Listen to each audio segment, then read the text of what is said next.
அழகே அழகே சரியல்ல அடுத்த வாரத்துக்கான எபிசோடில் மதியோட வீட்டில் விருந்து இருக்குன்னு சொல்லிட்டு சுரேஷ் நம்ம மதி அதுக்கடுத்து தான் மலர் பாக்கியராஜ் அவங்களுடைய அப்பா அம்மா எல்லாருமே விருந்துக்கு வராங்க. வீட்டில் இருக்கிற எல்லாருமே ரொம்பவே சந்தோஷமாக அவங்கள வரவேற்றுட்ருக்காங்க. அதுக்கடுத்து தான் வந்து பார்த்திங்கன்னா நம்ம தங்கராஜும் ரேவதியும் வந்திருக்காங்க அப்படின்னு சொல்லிட்டு அவங்கள வரவேற்கிறதுக்காக போகிறாங்க. தங்கராஜ் அங்கே வந்தும் அவரோட பெருமையை மட்டும்தான் பேசிக்கிட்டு இருக்காரு.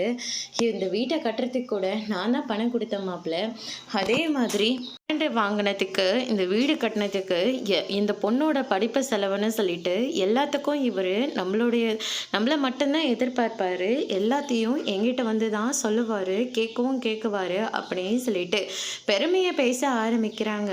மதியோட தங்கச்சி வந்து ஃபோனில் சேட்டிங் பண்ணிட்டு இருக்காங்க. அப்போ நம்ம தங்கராஜ் பார்த்த உடனே, என்னம்மா இங்கே எல்லாரும் சந்தோஷமாக பேசிக்கிட்டு இருக்காங்க, ஆனால் நீ மட்டும் சேட் பண்ணிட்டு இருக்க, யார் கூட அப்படின்னு சொல்லிட்டு கேட்கவும், ஃப்ரெண்டு கூட அப்படின்ற மாதிரி சொல்கிறாங்க.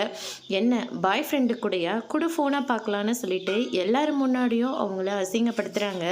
அதுக்கடுத்துதான் விடுங்க ஃபோனுன்னு சொல்லிட்டு அவங்களும் ஒரு பக்கம் சொல்லவும், ஃபோனை கொடுக்காதுன்னு சொல்லிட்டு இந்த பக்கம் மதியம் வந்து சொல்லிட்டு இருக்காங்க. முதல்ல அந்த ஃபோனை பாப்பா கிட்ட கொடுங்க, நீங்கள் எதுக்காக இங்கே வந்து நாட்டமாக பண்ணிகிட்டு இருக்கீங்க, இது ஒன்றும் உங்களுடைய வீடு இல்லை, இது எங்களுடைய வீடு அப்படின்ற மாதிரி சொல்லிடுறாங்க. அதை கேட்டோன்னே தங்கராஜ் எல்லாம் பயங்கரமாக கோவப்படுறாரு. அதோட இன்னைக்கான பிரம்ம முடிச்சிருக்காங்க.